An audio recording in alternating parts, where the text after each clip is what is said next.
Graças te damos, Senhor bendito, porque estamos aqui reunidos em Teu nome. Teu nome seja glorificado em mais um tempo de estudo, de devoção, de entrega ao Senhor. Queremos te agradecer por Tua palavra perfeita, Teus caminhos que são maravilhosos, que são revelados na Tua palavra. O caminho que devemos andar é revelado na Tua palavra. Queremos te agradecer por essa oportunidade. Pedimos a Tua bênção e a unção do Teu Espírito Santo para este tempo, em nome de Jesus. Amém. Hoje nós vamos falar, o tema de hoje é a teologia bíblica. É a nossa primeira aula de teologia bíblica. Que o Senhor nos ajude aí a compreender um pouquinho mais, para que haja um entendimento, né, acerca do principal livro, o livro que é a base da nossa vida, o livro que é a base do nosso ministério, é a Bíblia. Então a gente precisa conhecer o livro e conhecer a teologia deste livro, tá bom? Nós preparamos aqui alguns slides que vão ajudar a gente a ter uma visão geral da Bíblia. Talvez esses slides aqui alguns já tenham passado, mas a gente vai nivelar para que daqui a gente possa avançar, tá bom? Panorama da Bíblia, o Israel vai nos ajudar aí na passagem dos slides. Bom, a Bíblia então ela é dividida, só para a gente ter uma noção, já que a gente está falando de teologia bíblica, a gente precisa conhecer então a Bíblia, tá? A Bíblia é dividida então em 2 testamentos, o Antigo Testamento e o Novo Testamento, tá? Vamos ver algumas peculiaridades do Antigo Testamento. Em primeiro lugar, é que ele é composto de 39 livros, sendo 5 livros chamados livros da lei, que pra gente é chamado de Pentateuco. Penta tem a ver com 5, tá bom? Então para nós é Pentateuco, mas são os mesmos livros que no hebraico são chamados de Torá. Quais são os 5 primeiros livros então? Vamos juntos? Gênesis, Êxodo, Levítico, Números e Deuteronômio. Vamos de novo? Gênesis, Êxodo, Levítico, Números e Deuteronômio. Tá ok? Então são 5 livros da lei, Pentateuco, são 12 livros históricos, 5 livros poéticos, com o tempo a gente vai destrinchar um pouquinho mais sobre cada um deles, e 17 livros proféticos, sendo que desses 17, 5 são considerados profetas maiores e 12 são considerados profetas menores. Por que maior e por que menor? Pela quantidade de escrita, pela relevância, por exemplo, Isaías, Jeremias, Daniel, a importância e a quantidade do que foi escrito, não que os outros não sejam importantes, mas os outros são livros menores que se restringem a uma situação específica numa determinada época, sendo que os maiores, eles são mais abrangentes, tá bom? Então 5 maiores e 12 menores, tá? Então em suma temos aí o Antigo Testamento resumido em 5 da lei, 12 históricos, 5 poéticos, 17 proféticos, sendo 5 maiores e 12 menores. Vamos lá? O segundo. E o Novo Testamento, 27 livros. O Novo Testamento tem 27 livros. 4 evangelhos, um histórico. Quem sabe qual que é o histórico do Novo Testamento? O livro histórico. O livro de Atos dos Apóstolos é um histórico. Um profético, quem sabe qual que é? Apocalipse. 21 epístolas ou cartas, sendo 14 paulinas, 14 cartas de Paulo e 7 cartas gerais. Tudo bem? Aqui dos 4 evangelhos, às vezes você pode ouvir o seguinte: 4 evangelhos. Quais são os 4 evangelhos? A gente sabe? Mateus, Marcos, Lucas e João. Mas às vezes você ouve falar sobre evangelho sinótico, ou evangelhos sinóticos, ou sinópticos. São Mateus, Marcos e Lucas. Por que João não é considerado um evangelho sinóptico? Porque Mateus, Marcos e Lucas, eles contam a mesma história de Jesus. Alguns têm um pouco mais de detalhes do que outros, como por exemplo Lucas é o evangelho mais rico, ele tem mais informações, mas eles são considerados sinóticos porque eles são semelhantes. Então eles estão vendo a mesma história, mas por óticas diferentes, tá bom? Por óticas diferentes. Deixa eu fazer aqui só um apanhado. Por exemplo, se eu tiver que descrever o José Roberto, eu vou descrevê-lo de uma forma. Se a Serê for descrever o José Roberto, ela vai descrever de uma outra forma. Mas é a mesma pessoa que vamos descrever? Só que eu vejo, do meu ponto de vista, alguma coisa que ela não consegue ver. Tá? Então, assim são os evangelhos sinóticos. Por isso que você vê alguns detalhes da ótica de um autor que é diferente da visão do outro. Tá? Mateus, Marcos e Lucas são os evangelhos sinóticos. João é evangelho, mas não é sinótico. Por quê? Você não vê no evangelho de João as mesmas histórias que você vê normalmente em Mateus, Marcos e Lucas. Porque o evangelho de João, ele se restringe ao último período, às últimas semanas de Jesus. Você percebe que ele já começa a partir de um ponto que os outros evangelhos não relatam. E ele é mais minucioso nos detalhes, nos sentimentos das últimas semanas. Então ele vai retratar algumas situações que os outros não retratam e vai desenvolver a teologia em algumas áreas, como por exemplo, eu sou o pão da vida, eu sou a luz do mundo. Ele vai falar de algumas coisas que os outros evangelhos não vão, porque ele está praticamente nas últimas semanas de Jesus, tá? Mas são evangelhos. Mateus, Marcos, Lucas e João, mas os sinóticos são apenas 3, Mateus, Marcos e Lucas. 21 é um histórico, Atos, um profético, Apocalipse, 21 epístolas, cartas, sendo 14 de Paulo e 7 gerais, no geral. Vamos lá para o próximo. Agora, queridos, 39 mais 27, 66. Estamos aqui no básico, tá? Gente, 40 autores para esses 66 livros. Tudo, vamos lá, dentre esses 40 autores, nós tínhamos aqui autoridades políticas, nós tínhamos pastores, tínhamos pescadores, reis, médicos, poetas, filósofos, todos eles diferentes, né?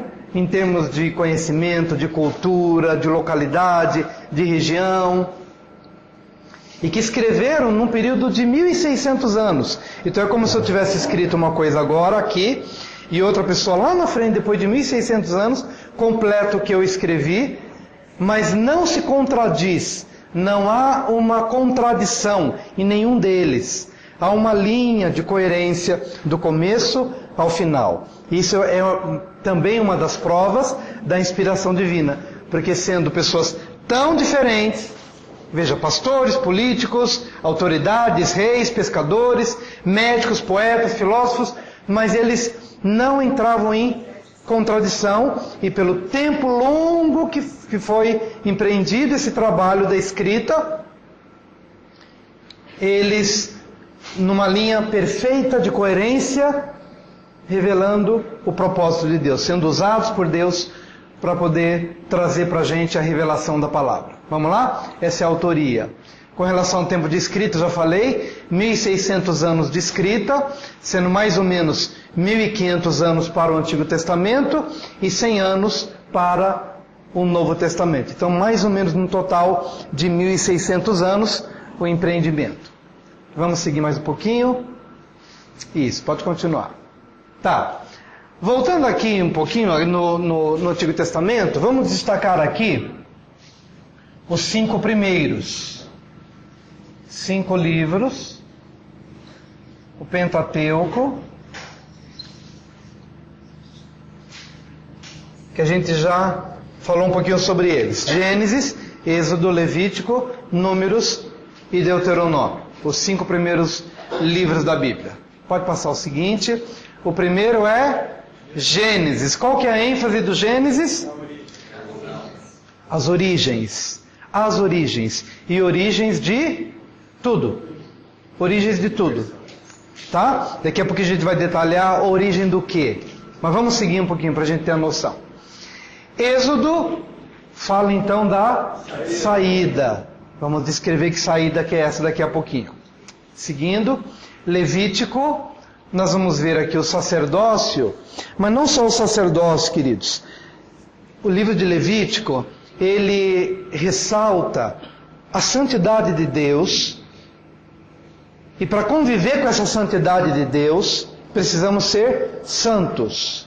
Precisamos ser santos nos nossos negócios, precisamos ser santos na nossa vida social, precisamos ser santos no nosso trabalho. O livro de Levítico, ele não somente fala sobre o sacerdócio, mas ele é uma descrição do primeiro capítulo até o último, como nós devemos viver em comunidade e como nós devemos viver na nossa vida espiritual para andar em linha com Deus que é santo. Não é só sacerdócio. O sacerdócio está lá para fazer, por intermédio do trabalho dele, o sacrifício, para intermediar e para cobrir os pecados. Mas ele está lidando com a realidade de que esse povo é pecador. E quanto mais ele se aproxima de Deus, mais ele se torna santo como Deus é. Sede santos, porque o vosso Deus é santo. E a santidade não é nos limites de um tabernáculo, ou de um templo, ou de uma sinagoga. A santidade na vida, a santidade na família, a santidade nos negócios, no uso do dinheiro, a santidade nas relações, a santidade no casamento. E a gente vai entender um pouquinho mais por que essa é a tônica do livro de Levítico. Vamos seguir adiante. O livro de Números ainda vai falar de algumas experiências fortes no deserto. Aqui o desenho que nós temos aqui é de uma haste e é de uma serpente. Quem se lembra dessa passagem que está descrita no livro de Números? Quem se lembra? Tem uma haste e tem uma serpente de bronze. Por que vocês acham que Deus mandou levantar uma serpente de bronze numa haste? Quem se lembra dessa passagem? Lembra, Rosana? Quem quer falar um pouquinho sobre isso?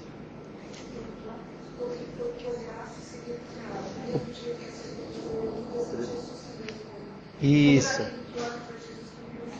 Então, reproduzindo, porque o microfone às vezes não alcança, a Rosana disse bem, Moisés precisou levantar, Deus mandou levantar uma serpente de bronze numa haste, e todo aquele que olhasse para a serpente ficaria curado. Curado do quê? As serpentes haviam mordido as pessoas no deserto porque o povo havia pecado contra Deus. E o povo estava morrendo por causa da mordida da serpente. Então o que Deus mandou fazer? Confecciona uma serpente de bronze, levanta sobre uma haste, e todo aquele que olhar para a serpente de bronze ficará curado do veneno das serpentes. Só que chega o Novo Testamento, e o próprio Jesus diz, assim como Moisés levantou a serpente de bronze no deserto, assim todo aquele, ou seja, que se aproxima de Jesus, quando Jesus é levantado da terra, a todos atrairei a mim. Ele está fazendo uma referência ao quê? A um paralelo. A serpente de bronze do livro de Números é o Jesus do Novo Testamento. Assim como a serpente foi fixada numa haste e colocada no alto, e todo aquele que olhasse para a serpente ficaria curado do veneno, da mesma forma Jesus, ao ser levantado na cruz, todo aquele que o contemplasse traria vida espiritual e vida para aquele que havia sido contaminado pelo veneno da serpente, que é Satanás. E o veneno da serpente é o pecado. Mas todo aquele que olha para Jesus é curado. Mas não podia achar então, ao invés de serpente, uma outra figura? Por que serpente? Por que serpente? Oi? Sim, mas Jesus foi comparado a uma serpente? É estranho. Então, mas é Jesus que está na cruz. E agora? Como é que fica? Mistério teológico. Oi? Não foi a serpente que induziu Adão e Eva. Sim, mas quem está lá na cruz é Jesus. Não é o diabo, não é a serpente do Jardim do Éden. Isso, exatamente. Jesus se fez maldição no nosso lugar. Jesus se fez pecado no nosso lugar. Por isso que a figura é justamente de uma serpente. Jesus na cruz era maldito, se tornou maldito, porque está escrito: maldito todo aquele que for pendurado no madeiro. Certo? Então, maldito todo que for pendurado no madeiro. Portanto, a figura da serpente é própria, porque ali Jesus se despojou de tudo e se fez pecado, conforme o Novo Testamento nos ensina, e ele se fez maldição no nosso lugar.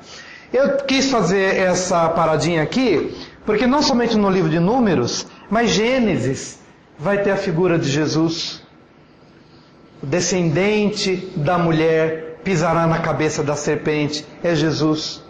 Então o livro de Êxodo tem um monte de representações de Jesus, ou seja, o maná que desceu dos céus é Cristo. Amém? É a rocha que nos acompanha, é a água da vida.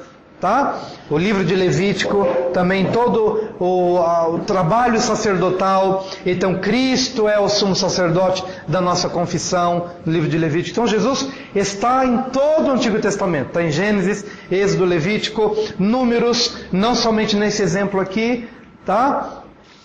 Mas ainda continua falando sobre o deserto. Deuteronômio,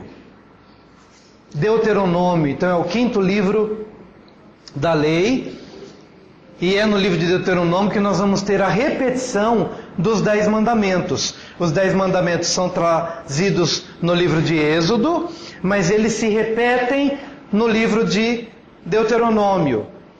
Qual a necessidade então de se repetir a lei? Por que vocês acham que a lei teve de ser repetida então no livro de Deuteronômio, se ela já tinha sido passada no livro de Êxodo? Cada geração, né? Toda aquela geração que ouviu a lei foi morrendo, consumida, morreu no deserto dos 40 anos de peregrinação. Exatamente. E aí quando eles atravessaram o Jordão e foram para a terra prometida, eles cessaram a repetição da lei. Exatamente. Antes do atravessar do Jordão, então, mas você está certo, exatamente isso. Então aquela geração foi morrendo no deserto. Então há uma necessidade de que se reescreva ou que se retransmita a mensagem. Por quê? Quem está recebendo agora são os filhos, que não podem mais pecar à semelhança do pecado dos pais. Entendeu? Então a lei é repetida. Por isso, Deuteronômio, ou seja, a segunda lei. É uma repetição da lei. E a gente vê aqui o Moisés triste, né? Ali no cume do monte, contemplando a terra na qual ele não pode pisar. Ele foi impedido, ele foi proibido de entrar na terra prometida. Então está lá o Moisés, já com seus 120 anos, contemplando a terra prometida. É legal, se vocês tiverem a oportunidade de ir para Israel, em 2017 a Igreja Nacional já está fazendo uma caravana e está divulgando, quem puder se preparar para isso. E que vai ser muito legal. Em 2017 toda a igreja está sendo chamada. Quem puder já vai parcelando e vai guardando um dinheirinho para a gente ir junto no ano que vem, se Deus quiser. A gente visita o cume desse monte, onde acredita-se que foi realmente o lugar onde Moisés dali contemplou a terra prometida. E ali tem um trabalho, acredito que de mármore, mas com o desenho, né? Olha, aqui para frente você está na direção de Jericó. Então, quem sobe desse monte avista ao longe a região Jericó e todas aquelas as primeiras cidades que foram conquistadas. Então, mais ou menos do lugar onde Moisés subiu, avistou, contemplou com os olhos, mas não pôde entrar na terra prometida. Tudo bem? Mas ele está aqui, a lei está sendo repetida, porque a nova geração não pode pecar à semelhança do pecado dos pais.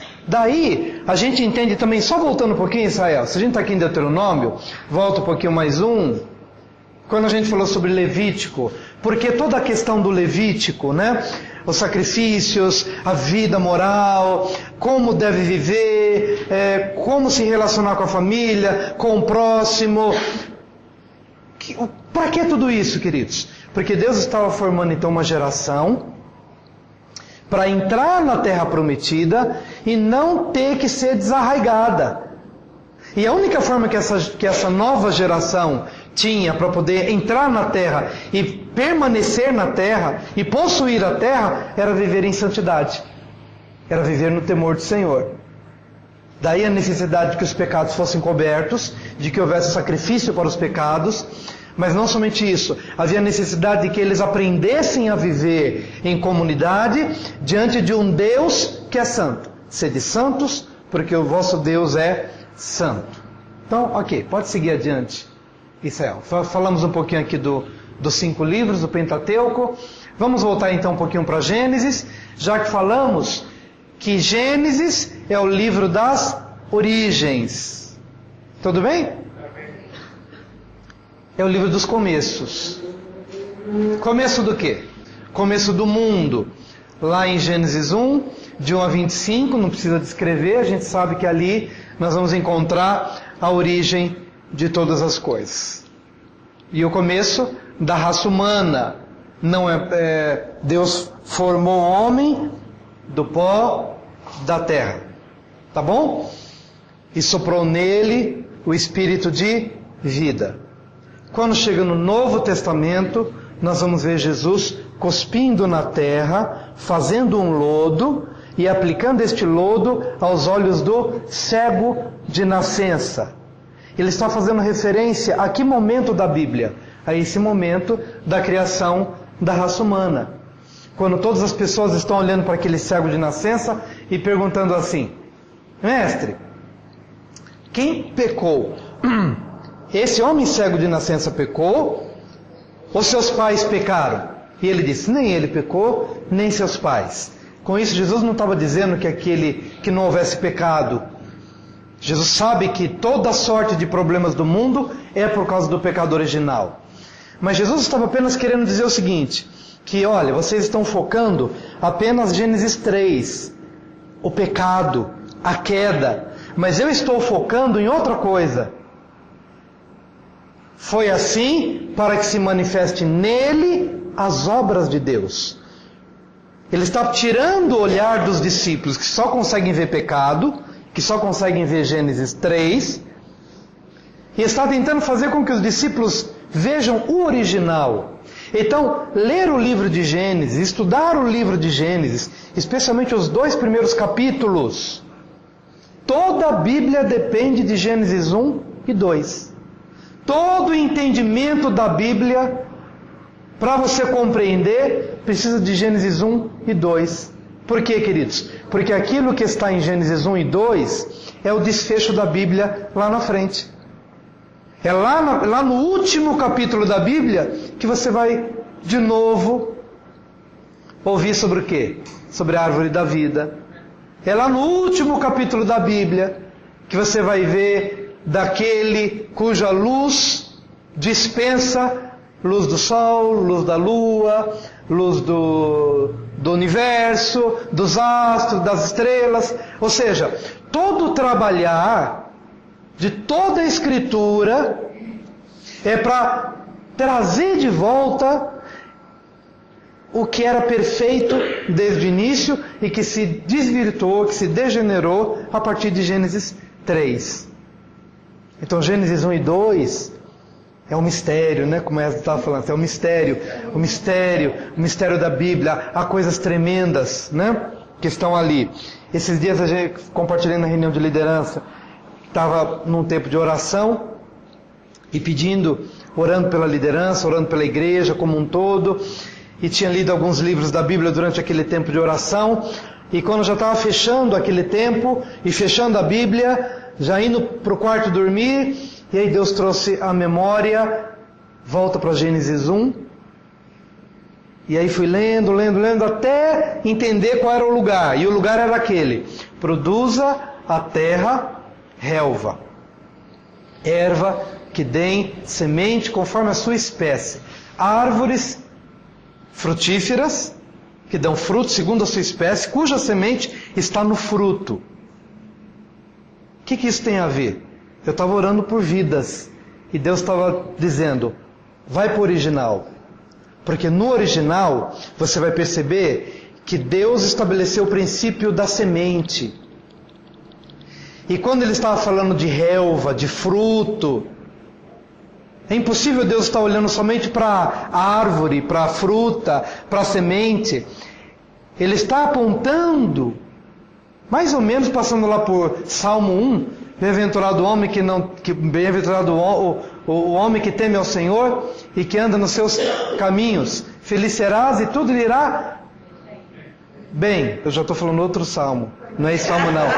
O salmo é outro. Salmo 1 é outro. Vai, procura aí na Bíblia. Qual que é o salmo? Exatamente, já estou lendo o salmo 127, salmo 128. Não, é o salmo 1. É o salmo 1. Bem-aventurado o homem que não anda segundo o caminho dos ímpios. Não, mas vamos ver direitinho. Pode ler exatamente conforme está aí. Lê do comecinho, vai lá. Bem-aventurado o varão que anda segundo o conselho dos homens, que não anda segundo o conselho dos ímpios, nem se detém no caminho dos pecadores, nem se assenta na roda dos escarnecedores. Antes tem o seu prazer na lei do Senhor, e na sua lei medita de dia e de noite. Pois será como a árvore plantada junto ao ribeiro de águas, a qual dá o seu fruto na estação própria, e cujas folhas não caem, e tudo quanto fizer prosperará. Amém. Não são assim os ímpios, né? Porque os ímpios são como a moinha que o vento espalha e tudo mais. Mas quando Deus então fala, olha, fruto, semente, Ele está falando sobre o homem, Ele está apontando para o homem, que é como árvore. E Deus espera que o homem, a expectativa divina é que nós sejamos como árvores, cujas raízes são profundas, e que produzem o fruto na estação própria, e que tem semente, a semente da palavra, e por onde nós andamos, transmitimos vida e transformação por onde nós passamos. Agora, o princípio disso está sempre aonde? Gênesis 1 e 2.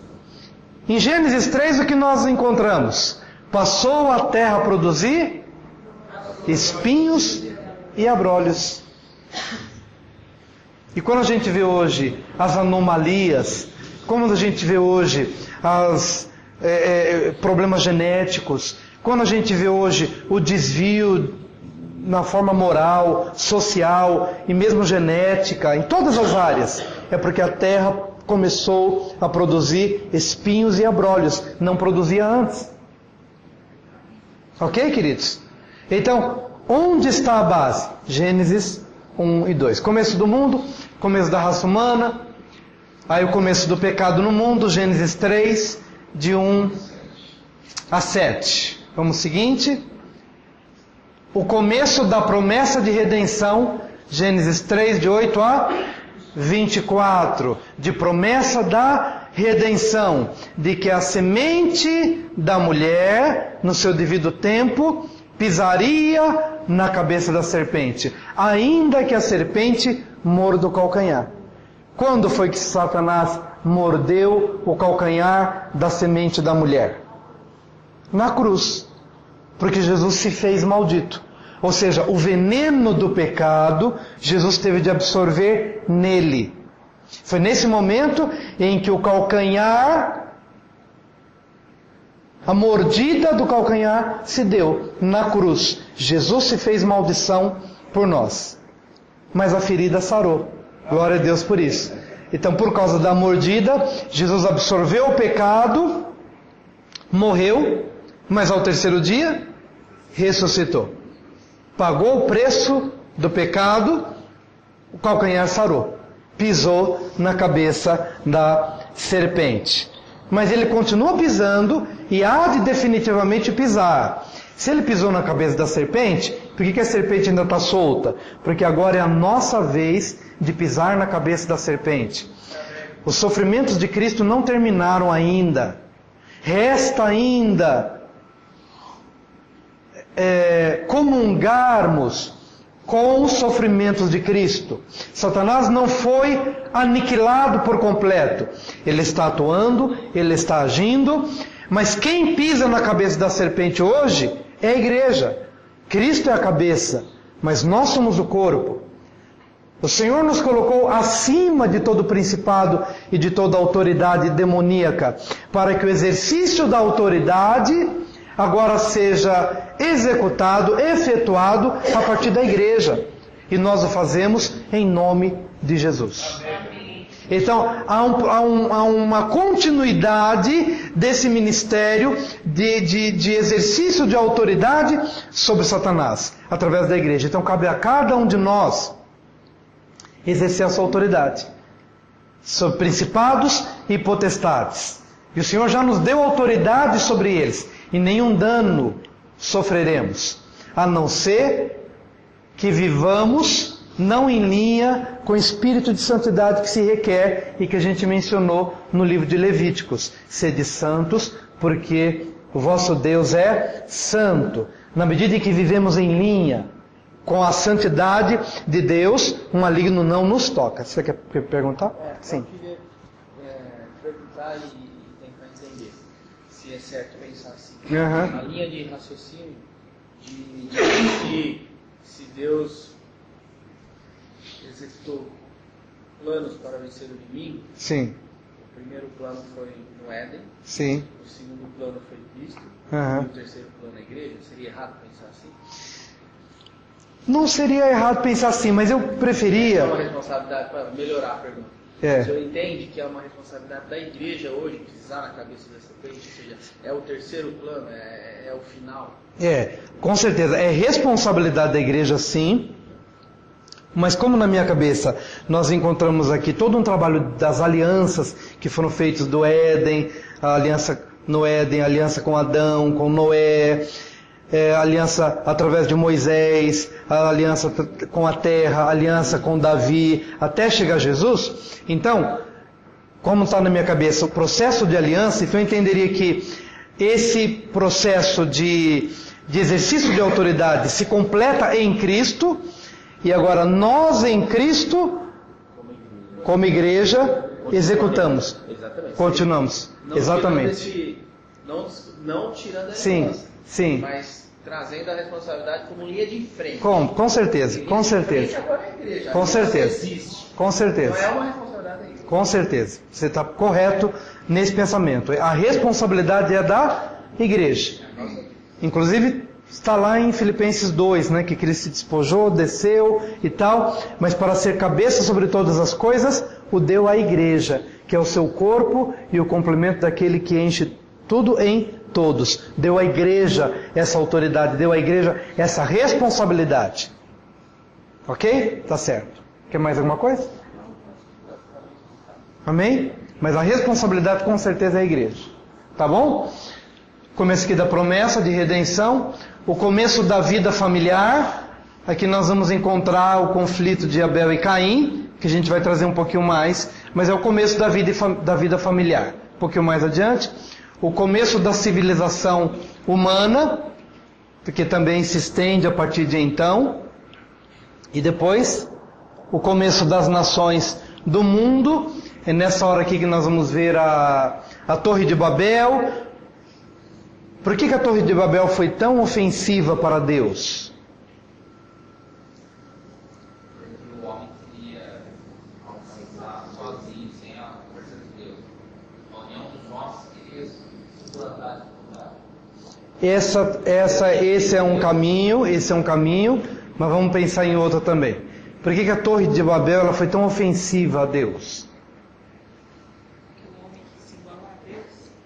Porque o homem quis se igualar a Deus. Vamos continuar o pensamento. Ele quis chegar até Deus por mérito próprio dele.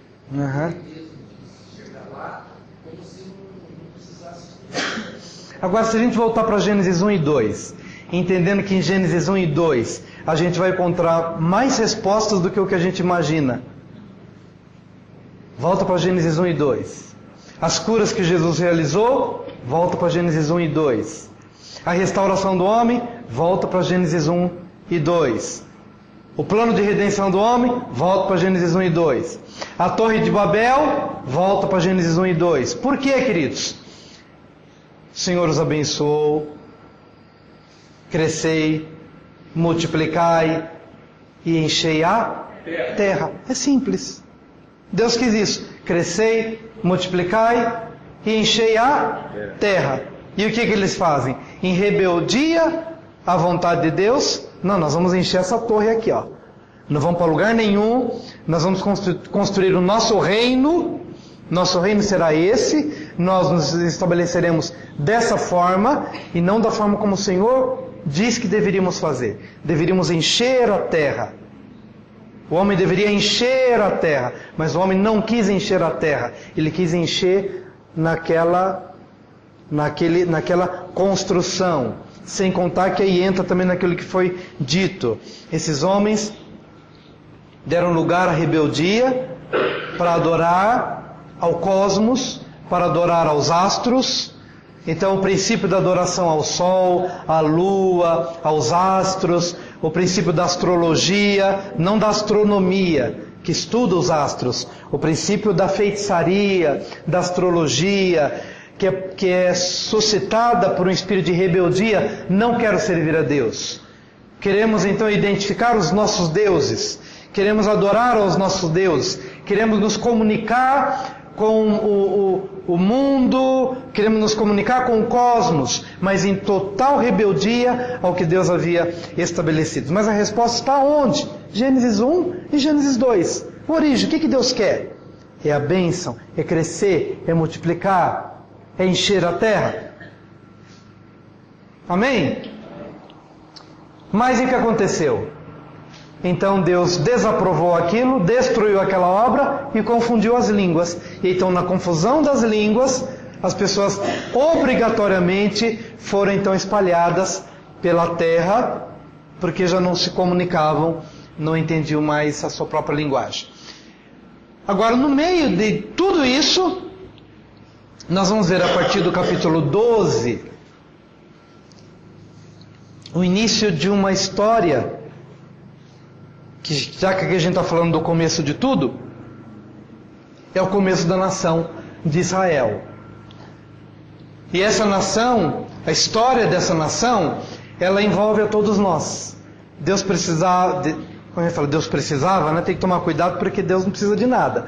Nós é quem precisamos. Agora, Deus, então, na sua soberania, no seu governo absoluto, então, separou um homem a partir de quem uma nação foi constituída. E há um plano, há um projeto de bênção para que aconteça a partir dessa nação. Vamos ver se terminou esse slide, aí eu vou escrever aqui um pouquinho. Então, gente, olha, a gente fez aqui mais ou menos um panorama. A partir do capítulo 12, veja só, temos uma linha aqui, né? E aqui chega a cruz. A gente falou um pouquinho de Gênesis, Êxodo, Levítico, Números e Deuteronômio, e a partir dali temos os livros do Antigo Testamento, depois vai chegar no Novo Testamento. Mas veja bem, por que a Bíblia não se atém a determinadas coisas que a gente bem que gostaria de saber? Há perguntas, por exemplo, com quem que Caim casou? Já viram já ouviram? Por exemplo, e os dinossauros? Por que a Bíblia não fala de dinossauro? Né? É, né? Porque são explicações bíblicas. Interessante, eu quero sentar com ela um dia, porque é legal a gente ter isso. Agora, por que a Bíblia não trata desse tipo de assunto? Veja só, queridos. De Gênesis a Apocalipse, nós temos então uma linha. Gênesis está aqui, Apocalipse está aqui. A Bíblia não foi feita, o que nós temos aqui como livros descritos aqui no cânon, 66 livros, eles não têm por objetivo satisfazer a curiosidade de ninguém. Não foi feito para os intelectuais que querem provar a coisa de forma científica. Não. A Bíblia é um livro teológico e ela procura trafegar por uma linha que vai atender um único objetivo: apresentar a salvação para a humanidade. O objetivo das Escrituras é único e exclusivo de apresentar a origem, como Deus idealizou a humanidade, por que essa humanidade se desvirtuou, a que se chama esse desvirtuamento, a Bíblia fala claramente que é o pecado, como trazer o homem de volta, ou seja, culminando aqui na cruz do Calvário, como esse evangelho foi expandido entre as nações, e as cartas que mostram como esse povo deve permanecer em torno da cruz até chegar à redenção final. Então você vai encontrar que de Gênesis a Apocalipse, a Bíblia não vai falar de dinossauro, ou até pode ter algumas inferências sim, pode até lá no livro de Jó, no livro de Salmo, fazer uma menção ou outra. Puxa, pode ser que ele esteja falando aí, quando fala de Leviatã, quando fala dos monstros, ou quando fala dos gigantes, ok, mas passa por cima. Não é uma coisa que nenhum autor se sinta na obrigação de, eu vou ter que escrever isso aqui, porque um dia alguém vai questionar. Não. Ela é clara e ela é objetiva, traçando uma linha cujo objetivo é, olha gente, é isso aqui, o plano original é esse, o povo se desvirtuou desse plano original, mas Deus desencadeou um plano, fez prevalecer um plano de salvação para que o homem volte para Deus. Esse povo se fundamentou numa palavra, que são os livros do Novo Testamento, a palavra é essa, persevera nessa palavra pela fé e tal. Por quê? Porque é um fim glorioso para todos nós. Esse ciclo humano e terreno há de se findar, para que depois você possa viver uma vida eterna com Deus lá no céu só. É isso. A Bíblia não vai querer satisfazer curiosidade de ninguém. Apenas apresenta um caminho de salvação. Por que eu dei essa pausa para poder falar sobre isso? Porque logo aqui no capítulo 12, nós vamos ver a tratativa com o homem, Abraão. Por que entra Abraão na história? Não podia se falar então de tantas nações que estavam se formando naquela época? Mas não, tira o foco daqui e dali, porque há um objetivo. Há uma nação a partir da qual há de nascer o Redentor, ou seja, para que haja cruz, tem que haver um Jesus. Mas esse Jesus tem que nascer de um lugar, tem que nascer de uma nação. Que nação é essa? Quais são as leis dessa nação? Quem é o Deus desta nação? Esse Deus fez uma aliança com essa nação? Nós vamos estudar então direitinho as alianças, tudo. Por isso que, objetivamente falando, esquece-se de outras vertentes, não que essas vertentes não sejam importantes para Deus, porque Deus cuida do etíope, Deus cuida do africano, Deus cuida do brasileiro, Deus cuida das outras nações, mas para essa linha ter um sentido que culmine na cruz, então ele vai afunilando. E a partir então de Gênesis capítulo 12, nós vamos encontrar então um Abraão, um Isaac, um Jacó, filhos, uma nação, e aí Deus trata com essa nação, faz uma aliança com essa nação, e lá na frente, um descendente dessa nação é o Cristo, e desse Cristo vem a bênção para todas as nações da terra. Tá bom? Por isso que Deus fala a Abraão, em ti serão benditas todas as nações da terra. Em ti serão benditas todas as nações da terra. Então ele teve que separar alguém e formar uma nação. E a partir dessa nação, fazer desencadear um plano maravilhoso de bênção para a humanidade. Tudo bem, gente? Vamos para um outro tipo de slide. Eu queria só apresentar um pouquinho alguns nomes representativos do livro de Gênesis, para daqui extrair algum outro ensino, tá bom? Nós temos aqui o original Adão, pode ir para o segundo. E então ele tinha Caim, pode ir, e Abel, tá bom? Como eu perguntei anteriormente, Caim, com quem que Caim casou?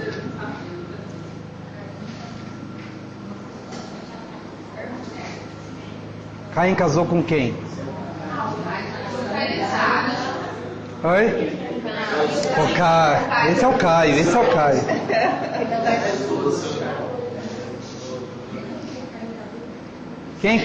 Com quem Caim casou? Oi? A Bíblia diz? Não. Então está dentro do nosso argumento anterior. Não importa. Com certeza, Adão e Eva tiveram outros filhos. Mas veja que invariavelmente nós vamos sempre ter na descrição do Antigo Testamento, especialmente dos primeiros, tipo duas linhas paralelas. Não quer dizer que não existe uma terceira, uma quarta, uma quinta, mas aquelas duas vertentes é que se chama a atenção para elas. Vocês vão ver que fica claro, Caim e Abel. Vocês vão ver um pouco mais lá na frente, um Jacó e um Esaú. Esaú toma um lado e Jacó vai para o outro lado. Você vai ver um pouquinho antes até de Jacó e Esaú, você vai ver um Isaac e um Ismael. Ismael vai para um lado, Isaac vai para outro. Então não quer dizer que pelo fato de se referir apenas, por exemplo, Caim e Abel, que só tenham existido eles dois. Claro que não. Há uma história que está sendo contada, e que uma história que está sendo contada cujo foco está em duas linhas.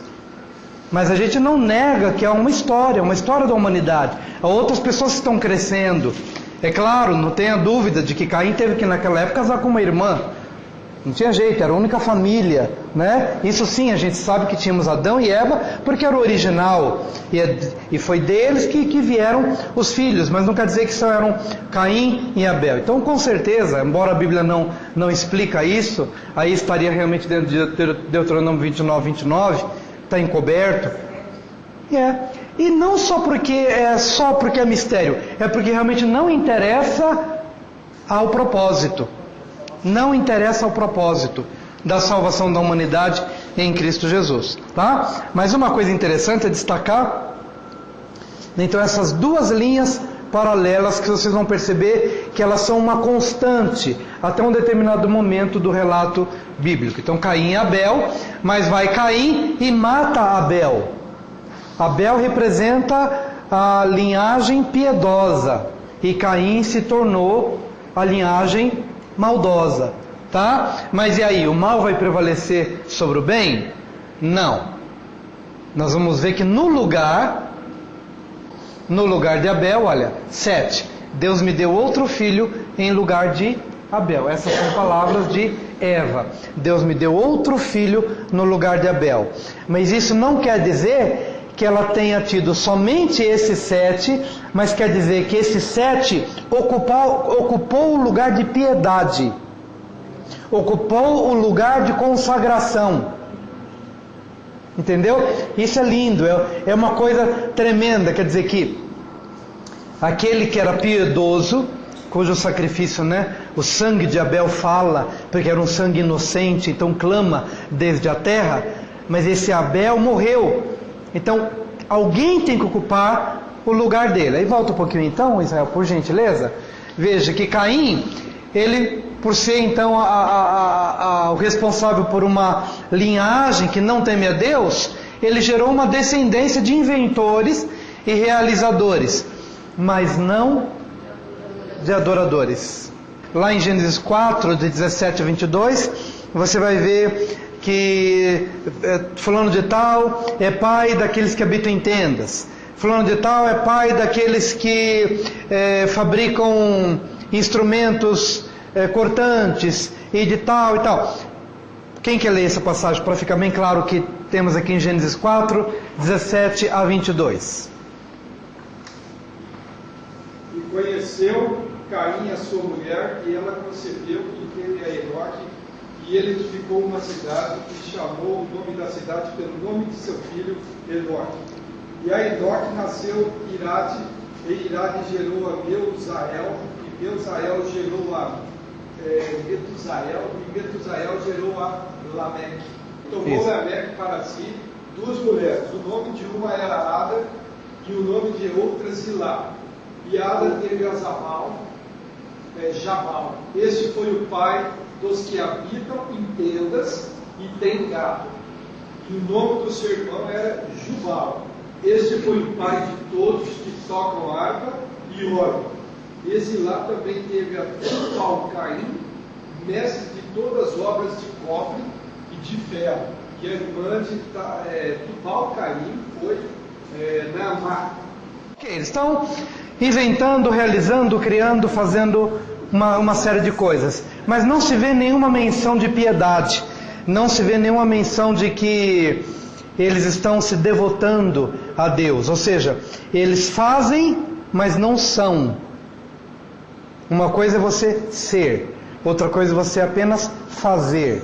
A geração de Caim, os descendentes de Caim, fazem, mas não são. Vamos ver a diferença então agora, seguindo um pouquinho, em 7. 7. Deus me deu outro filho em lugar de Abel. Vamos prosseguir. Vamos ver a descendência então de 7. Enos, olha, a 7 também nasceu um filho, a quem pôs o nome de Enos. Foi nesse tempo que os homens começaram a invocar o nome do Senhor. Olha só, o que o diabo quis fazer através de Caim, matando o homem impiedoso, porque havia um projeto divino que a partir da piedade de Abel, os homens se voltassem para Deus. Mas Abel morreu, o derramar de um sangue inocente, oi? Caim, sim. Matando Abel, sim. Quebrar essa aliança. Sim, exatamente, interromper um fluxo de bênção que viria para a humanidade. Mas vem 7 no lugar de Abel. E o que acontece? Em Enos, na descendência então de 7, começou-se a invocar o nome do Senhor. Então, enquanto um é pai do que habita em tenda, tal, aqui se invoca o nome do Senhor. Aqui você vê a diferença entre o fazer e o ser. A gente gravou uma aula de teologia pastoral que a gente vai dar na outra semana, né? Mas tá bom, vou dar na outra semana, então não vou falar agora não. Deixa para quem vem na semana que vem. Enos, senão a gente fica falando e aí não termina. Vai lá, Enos começou a invocar. Aí depois, Enoque. Olha só que lindo. Enoque andou com Deus e já não era, porque Deus o tomara para si. Olha que coisa linda. Mas de onde vem? Vem de 7, que foi colocado no lugar de Abel. Enoque andou com Deus. Vem de Enos, que veio de 7. Tá? Vem de Enos, que vem de 7. Enoque. Amados, tem um livro apócrifo, é um livro que não foi colocado na Bíblia, na nossa Bíblia, mas era um livro respeitado pela antiguidade. Tanto é que o livro de Enoque ele é citado no livro de Judas. Lá na carta de Judas cita, né? Conforme o livro de Enoque, tal. Então ele não está aqui nos 66 livros, mas era um livro respeitado. E naquele livro, para quem baixa esse livro na internet, está disponível, e você estuda, você consegue entender um pouco mais acerca dessa experiência de Enoque. Enoque andou com Deus, e já não era, porque Deus o tomara para si. Segundo a descrição deste livro, Enoque foi usado por Deus. Deus o tomou para si, porque Enoque foi tipo um precursor da pregação ou da preparação das gerações antediluvianas, porque o dilúvio está para vir. Se você pegar aqui na sequência, logo tem Enoque, tá? Logo tem Noé, desculpa. Logo tem Noé. E Enoque, no livro de Enoque, você vê a palavra profética para aquela geração que havia de em pouco tempo receber o juízo de Deus por intermédio do dilúvio. Então, muito provavelmente, o fato de Deus ter tomado Enoque para si tem a ver com um chamado profético, tem a ver com uma intenção divina de usar Enoque de alguma forma para ser um profeta antediluviano. Ser usado para descrever. Pega o livro de Enoque, você vai verificar a palavra de juízo que está para vir sobre a humanidade e que de fato cai sobre a humanidade na época do dilúvio, entendeu? Então, mas quem podia ser usado para isso? Alguém que viesse de uma geração piedosa ou de uma linhagem piedosa, que o diabo quis matar através de Caim, mas que Deus coloca no lugar para fazer acontecer o propósito que ele estabeleceu. Tá bom? Tranquilo? Uma dúvida aqui. Porque Caim, ele também teve um filho chamado Enoque. Sim. Mas não é esse Enoque.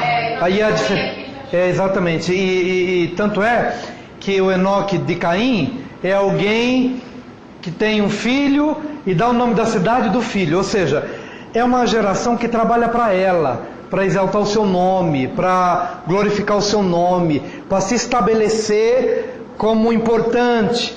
E o outro não, outra linhagem começou-se a invocar o nome do Senhor. A mentalidade é outra, o propósito é outro. E é dessa linhagem que vem. Ele pegou uma cidade e colocou o nome. Exatamente, então você vê que as intenções são outras. E aqui uma linhagem piedosa. Lindo isso. Andou Enoque com Deus, já não era, porque Deus o tomara para si. E na sequência tem Noé, que a gente sabe nada mais nada menos do que aconteceu através de Noé. E viveu Lameque 182 anos e gerou um filho a quem chamou Noé. Gente, eu não estou dizendo aqui que Noé é filho de Enoque e do Enoque não, eu estou apenas dizendo que os personagens principais dessa linhagem são esses. Não vai confundir, não vai achar que o Noé é filho do Enoque que foi... Não. Eu estou falando dos personagens principais que estão naquela linhagem, naquela vertente, tá? E o outro personagem então principal é Noé. E viveu Lameque 182 anos e gerou um filho a quem chamou Noé, dizendo: este nos consolará acerca de nossas obras e do trabalho de nossas mãos, por causa da terra que o Senhor amaldiçoou. Então ele seria um instrumento de restauração. E Noé então tem 3 filhos: Sem, Cão e Jafé. Depende da escrita, em algumas está Cã, outras está Cão, depende muito, varia um pouco da tradução ou da versão da Bíblia, tá bom? Sem, Cão e Jafé são os 3 filhos de Noé. Pode seguir. Sem, Cão, Sem e Jafé. Veja só. Quando nós tivemos então o dilúvio, deixa eu perguntar aqui para os irmãos. Quanto tempo Noé ficou na arca? Essa na verdade é uma pegadinha, né? Porque eu pergunto sabendo que vocês vão que alguns vão responder 40 dias. Não, choveu 40 dias e 40 noites. Mas eles ficaram 1 ano na arca. Foi 1 ano na arca, tá? Saindo da arca, Deus faz uma aliança com a humanidade por meio de Noé, depois de 1 ano na arca. E aí o que acontece? Noé se embriaga e Cão viu a nudez do pai. Não se sabe exatamente se foi Cão mesmo que viu a nudez do pai, ou se foi o filho mais novo de Cão, que se chamava Canaã, porque na verdade a maldição recaiu sobre Cão, mas a figura é de Canaã, daí o nome Canaã, os cananitas e tudo mais. Até porque fala que era o filho mais novo de Noé, e Cão não era o mais novo era Jafé. Então, a gente não sabe exatamente se foi exatamente Cão quem viu, ou se foi o filho mais novo de Cão, que era Canaã. Não importa, o que importa é que viu. Esse ver tem uma conotação sexual, de um desejo sexual, de uma cobiça sexual. Não foi apenas um contemplar a nudez do pai, como se, puxa, o pai está nu e a pessoa viu e... né? Parece que é um juízo muito mais grave do que o pecado cometido, né?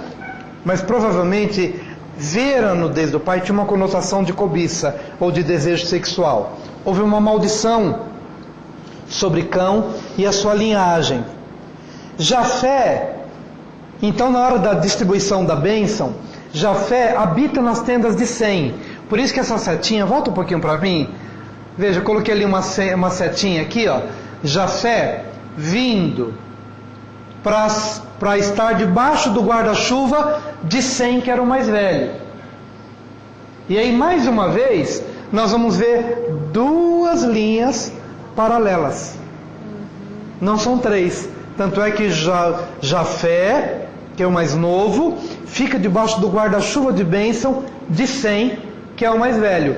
Mas Cão dá a origem a uma outra linhagem, que é uma linhagem que não agrada a Deus. Aí fica então Sem, Jafé e Cão do outro lado. Vamos prosseguir?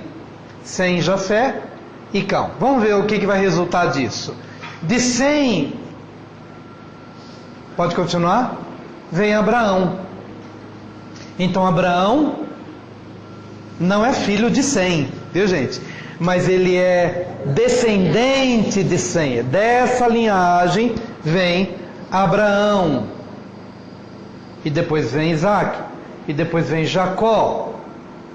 Mas é importante você trazer o nome de Sem, porque quem vem da linhagem de Sem, esse nome é importante até hoje em dia, quando as pessoas falam que quem é contra Israel está praticando o antissemitismo, está praticando o antissemitismo, está praticando algo contra aqueles que são da linhagem de Sem, porque é de Sem que vem a nação de Israel. Veja, mais uma vez justifica-se aquilo que a gente compartilhou aqui, porque antes mesmo de Deus separar Abraão aqui em Gênesis 12, ele já está contando uma história que precede Abraão, até que se justifica a entrada de Abraão na história. Então Abraão entrou na história, não só aqui em Gênesis 12, claro que a figura dele, literalmente falando, entra aqui em Gênesis 12, mas a linhagem já está sendo puxada lá de trás. É um Adão que tem um filho chamado Abel, que morre, mas entra Sete no lugar de Abel, e a partir daquela linhagem vem, então, Sete, vem depois, quem mesmo? Enos, Enoque, Noé, de Noé vem Sem.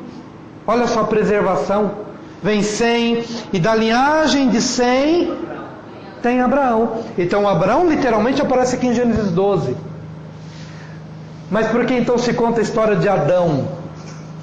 Para se contar que a partir de Adão vem uma descendência. Essa descendência passa por Abraão, Isaac, Jacó, até culminar em Jesus. Então Jesus é o último Adão. Então começa-se a contar desde a origem. O que acontece na beirada desse prato, ou dessa história, não interessa ao plano de redenção. Tudo bem? Então nós temos aqui Abraão. E da parte lá de Cão, tem Canaã, que é o filho mais novo de Cão. Vamos prosseguir? De Abraão, pode seguir. Temos a nação de Israel, herdeiros da terra. E depois, os cananeus expulsos da terra. Então esses cananeus aí, que são descendentes de Canaã e descendentes de Cão, eles estão habitando numa terra que é a terra hoje conhecida como a terra de Israel, mas eles estão aqui. Os heveus, os jebuseus, os girgazeus, os caneus, mas todos eles estão dividindo esse espaço aqui, tá? Mas eles são homens malignos. São pessoas que não temem a Deus, que sacrificam crianças, que adoram feitiçaria, que adoram os outros deuses, do tipo do espírito que imperava nos dias da Torre de Babel, daqueles que edificaram a torre para tentar não só estudar, mas adorar ao cosmos e astros e tudo mais, dessa linhagem, violentos, malignos, pecadores, que haviam de ser expulsos da terra. Nesse meio tempo, Deus está trabalhando um povo. Aqui é povo não... aqui é um povo, tá? O povo de Israel. Deus está separando um homem, vai constituir uma nação, e vai trabalhar essa nação, até que chegue o tempo desse povo ser expulso daqui, para que esse povo possa entrar. Mas Deus, na sua infinita misericórdia, permite passar a geração de Abraão, permite passar a geração de Isaac, permite passar a geração de Jacó, permite passar a geração dos filhos de Jacó, permite que se passem 430 anos desse povo lá no Egito, como escravo, permite que depois dos 430 anos ainda se gaste mais um tempo, 40 anos, no deserto de peregrinação, para depois o povo entrar, por um único motivo: ainda não se encheu a medida o cálice da iniquidade, a medida da iniquidade desse povo que havia de ser expulso. Ainda não encheu a medida da iniquidade. Tamanha a longanimidade, graça sobre graça e misericórdia de Deus para com os outros povos. Veja aqui para nós o foco está em Abraão, Isaac, Jacó, a formação de uma nação. Mas Deus não está ignorando o que está acontecendo no mundo. E Deus não está ignorando o que está acontecendo ali com os heveus, jebuseus, girgazeus e tal. A gente apenas não conhece a história nos mínimos detalhes. Por quê? Porque o foco está aqui, na nação de Israel. O que Deus está fazendo em preparação para que esse povo entre na terra prometida. Mas Deus não está alheio ao que está acontecendo no mundo. Ele se importa. Inclusive é lindo quando a gente vê em alguns livros do Antigo Testamento, quando fala do êxodo de determinadas nações que a gente nem conhecia na época. Mas olha, será que Deus não promoveu o êxodo, a saída deste povo de um determinado cativeiro, que não tinha nada a ver com Israel? Mas Deus cita rapidamente que foi Ele quem promoveu o livramento daquelas pessoas. Como hoje a gente vê também dos refugiados da Síria, que estão saindo da Síria e do Iraque, embora muitos, centenas e centenas, morrem no mar, mas também há experiências de milagres tremendos de Deus salvando esse povo, fazendo milagres, trazendo este povo a um lugar de paz. Por quê? Porque Deus se importa com a humanidade, Deus se importa com as nações, Deus se importa com os povos. Amém? Mas não se encheu a medida da iniquidade. Mas quando se encheu a medida, o cálice da paciência, da longanimidade, das oportunidades que Deus deu a esse povo para se arrepender, e esse povo não se arrependeu, tá? Então chega um momento que o povo vai possuir a terra. Então o paralelo é os cananeus ali. Pode continuar? Então aqui na linhagem ali de Abraão, Isaac e Jacó, a nação de Israel, herdeiros da terra. Continua? E aí nós vamos ter os 12 filhos de Jacó. O primeiro é Rúben, primogênito. O primogênito tinha direito a uma porção dobrada. Mas esse Rúben pecou contra o pai quando ele dormiu com a concubina do pai. Ele violou a concubina do pai, por isso ele perdeu a bênção da primogenitura. Rúben. Vamos para o seguinte. Simeão também pecou um outro tipo de pecado. Ele, quando a irmã dele havia sido violentada, ele juntamente com Levi entraram na cidade e mataram a Amor e a Siquém, o pai e o filho, e mancharam as mãos de sangue. Também perderam bênção. Foi? Diná, quando Diná havia sido violentada. Pecou com violência, está lá em Gênesis 49, de 5 a 7. E o terceiro filho foi Levi, que pecou juntamente com o irmão. Então Levi e Simeão pecaram, está lá em Gênesis 49, 5 a 7. Tudo bem, gente? Amém. E aí vemos então um quarto, Judá, significa louvor. E de sua tribo descendeu o Salvador. É da tribo de Judá, cujo nome significa louvor. Inclusive a história, até chegar em Judá, é interessante. Porque quem tem os 4 primeiros filhos é Leia, esposa de Jacó. Porém Jacó amava mais Raquel do que Leia. Como Deus viu que Leia era desprezada pelo marido, abriu a sua madre e deixou Raquel, que era amada, estéril por um certo tempo. Então Leia gerou Rúben, depois gerou Simeão, depois gerou Levi. Mas enquanto ela está gerando filhos, ela tem uma expectativa. Ah, eis um filho, agora meu marido vai me amar. Ah, o segundo, Simeão, ouvido de Deus. Deus ouviu minha oração, agora meu marido vai me amar. Levi, que significa unido, agora meu marido se unirá a mim. Ou seja, cada filho que ela tem uma expectativa. E a expectativa está voltada para quem? Para o marido. É o marido, é o marido, é o marido. Quando chega na vez de Judá, ela engravida pela 4ª vez, o que ela diz nessa hora? Dessa vez, louvarei ao Senhor. Tirou o marido do círculo de expectativas dela. Sim, exatamente. Se o pessoal não saber responder, eu faço de propósito, só para ver se o pessoal está lendo o livro ou não, viu? Porque no livro a gente fala sobre isso. Pior sou eu que li, não lembro, isso é. Não, mas você lembrou. Gente, então veja só. Dessa vez, louvarei ao Senhor. Ela não tem expectativas. Agora mais com o marido, se o marido vai se unir, vai amar ou não. Dessa vez eu louvarei ao Senhor. Então ela dá o nome de Judá, louvor. Aí ela para de ter filhos. Só lá na frente que Deus ainda vai agraciá-la com mais. Mas nessa hora ela parou. E aí entra em cena as concubinas. E entrou também a graça de Deus que alcançou Raquel. E ela também teve 2 filhos. Até completar os 12 filhos. Com mais uma menina, 13. 12 homens e uma mulher, que é Diná. Tá bom? Mas Judá significa louvor. E de sua tribo descendeu o Salvador. Vamos prosseguir?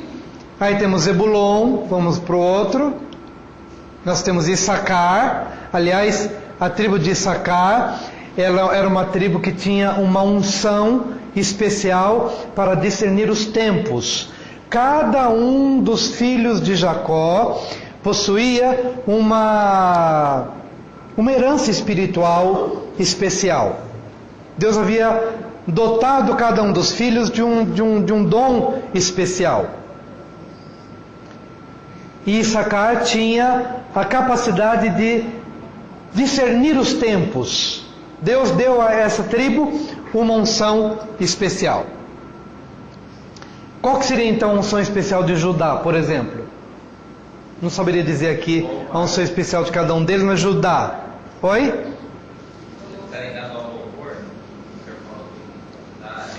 Mas a unção especial para Judá, de Judá vieram quem? Veio o Salvador, mais os reis. De Judá foi considerada a tribo real. É de Judá que vem Davi, é de Judá que veio Jesus, e Jesus é descendente da tribo de Judá e ocupará o trono de Davi, literalmente, na sua segunda vinda. Levi, tribo sacerdotal. Salomão veio daí, então, pastor? Salomão veio da sim. descendência de Judá?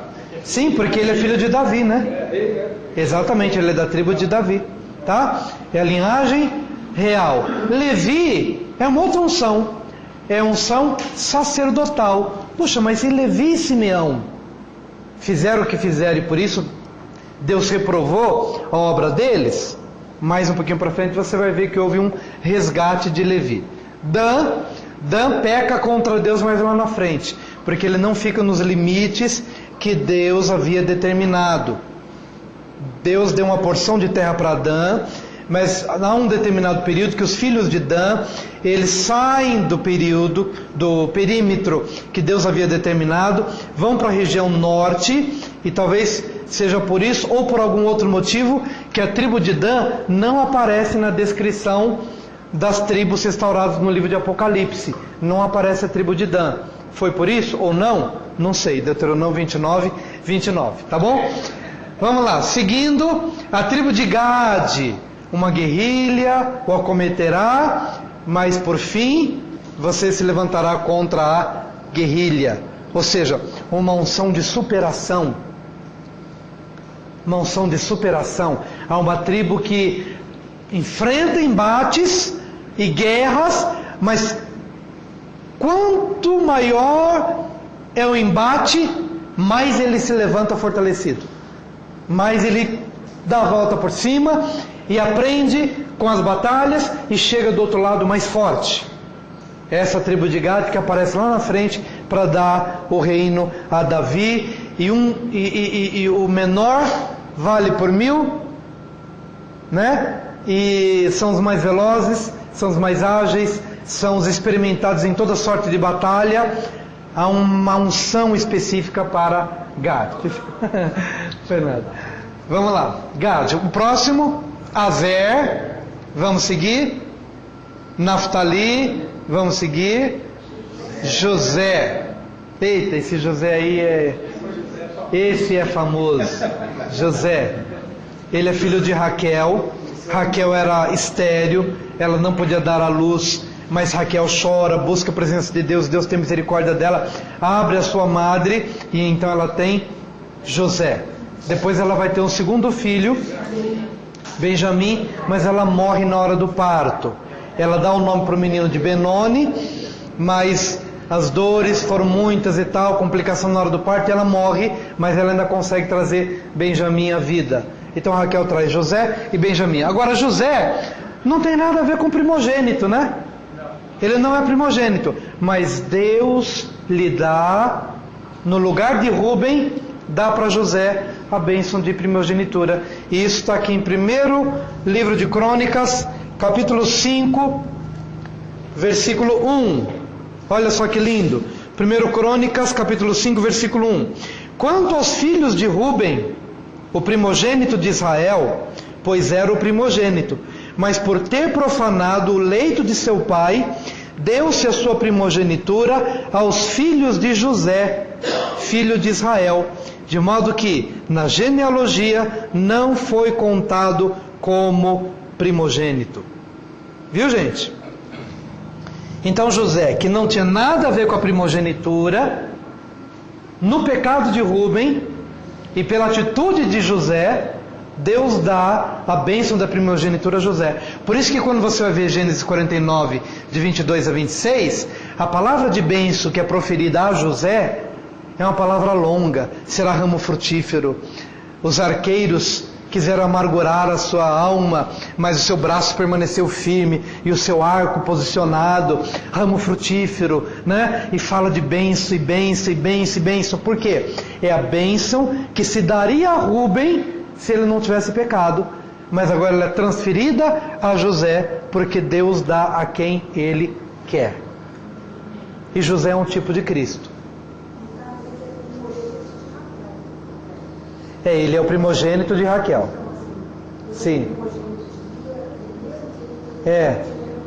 Ele era o primogênito de Raquel. Mas nesse caso, como na verdade quem conta o geral é o homem, né? Então não é porque é machista não. Apenas é uma outra cultura e uma outra época. Mas realmente ele não era o primogênito aí da família, seria Rúben que deveria ocupar essa posição, né? Mas é claro que ele foi o primogênito de Raquel, embora não se contaria aí para primogenitura pelo fato de ser de Raquel, tá? Mas sim, de fato, ele é o primeiro dela. E Benjamim, que é o mais novinho, Gênesis 49, 27. Ambos filhos de... não terminou ainda. Então vamos ver aqui um pouquinho sobre Levi. Levi é a tribo sacerdotal. Lembra que Levi e Simeão pecam com violência e matam Amor e Siquém, que são da família daquele que havia violentado Diná, tá? Por isso estaria fora de qualquer sorte de bênção pela violência que cometeram. Porém, aqui nessas passagens, a tribo de Levi ela é resgatada. Por quê? Porque quando acontece o pecado do bezerro de ouro, lembra-se do bezerro de ouro? Sim. Moisés subiu para receber as tábuas da lei, e o povo lá embaixo prevaricou, adulterou espiritualmente falando, adorando aos bezerros de ouro e tal, e aquela questão toda foi um problema enorme. Moisés como que passou uma risquinha aqui e disse: olha, quem é do Senhor, venha para o lado de cá. Quem foi que passou para o lado de Moisés? Foi a tribo de Levi, sendo o próprio Moisés da tribo de Levi também, Arão, né, irmão, Miriam também, claro, da mesma família, da tribo de Levi. Mas foi a tribo de Levi quem passou para o lado de Moisés. Então, a partir desse momento e dessa atitude da tribo de Levi, essa tribo, segundo as passagens bíblicas que vocês vão ver aí nos slides, ela recebeu o direito de herdar essa posição sacerdotal. Da tribo de Levi vieram os sacerdotes. Da tribo de Judá vieram os reis. Tá? E esse resgate se deu pela atitude de Levi, por ocasião daquilo que nós acabamos de compartilhar. Um pouquinho mais para frente, Judá então é a tribo real. Isso. E lá na frente José, só os destaques aqui para José e para Levi, Judá e José, né? De José, nós temos o primeiro filho que é Manassés, e o segundo filho, Efraim. Segundo filho de José, que se tornou maior do que o primeiro. Então o primeiro filho de José foi Manassés, que significa esquecer. Deus me fez esquecer da casa de meu pai, e Deus me fez esquecer da casa de meu pai. Qual que mais que ele fez esquecer? Deus me fez esquecer da casa de meu pai, de todo o meu sofrimento, enfim, de todos os meus trabalhos e da casa de meu pai. Exatamente, Deus me fez esquecer de todos os meus trabalhos e da casa de meu pai. É o primeiro, esquecer. Mas Efraim é o segundo, que significa frutificação. Primeiro se esquece, primeiro é curado, primeiro é restaurado, e depois vem o fruto. Na hora da bênção, quando Jacó estava para abençoar a José, Deus deu uma porção dobrada para José. Ou seja, a bênção que seria dada para José foi dada para os filhos de José. E os filhos de José foram considerados filhos de Jacó. Então os filhos de José foram considerados parte da herança. Eles foram considerados filhos de Jacó. Ou seja, os netos passaram a ser considerados filhos. E a bênção, quando Jacó foi abençoar, pôs a mão direita, em vez de colocar a mão direita em Manassés e a mão esquerda em Efraim, ele trocou por uma direção divina. José quis trocar: não pai, não é assim, a tua mão está errada, tal. Ele falou: não filho, fica tranquilo, porque é isso mesmo, tá? O menor, ainda menor, vai ter uma bênção maior do que o maior. Então Efraim, embora sendo o segundo, mas ele passou a ser cabeça. Quando a terra se divide lá na frente, Israel, muitas vezes na Bíblia, a gente vai chegar nisso lá na frente, a nação se divide: 10 tribos reino do norte e 2 tribos reino do sul. 10 tribos e 2 tribos. As 2 tribos passam a ter o nome de Judá. E as 10 tribos, muitas vezes, elas são chamadas de Efraim. Porque Efraim, como a bênção da primogenitura estava em José, e Deus abençoou os filhos de José, e trocou as mãos, abençoando prioritariamente a Efraim, então Efraim passou a ser um líder. Tanto é que, ao se referir sobre Israel, reino do norte, 10 tribos, muitas vezes essas tribos são lideradas por Efraim. Você vai ver muitas referências no Antigo Testamento. Efraim pecou. Mas não está pensando só da tribo de Efraim, mas está querendo dizer que essa predominância da liderança espiritual manifestada através de Efraim sobre todas as tribos fazia com que praticamente todo este reino do norte tivesse um nome só, Efraim. Ok? Então, reino do norte e reino do sul. Reino do sul liderado por Judá e reino do norte, Efraim, segundo filho de José. Vamos ver se tem mais alguma coisa para hoje. Acabou. Ok, então por hoje é só. Semana que vem a gente volta em teologia pastoral. Tá bom, gente? Qualquer dúvida vocês podem me escrever ou então a gente esclarece aqui. Obrigado pela companhia, pela ajuda, pela bênção.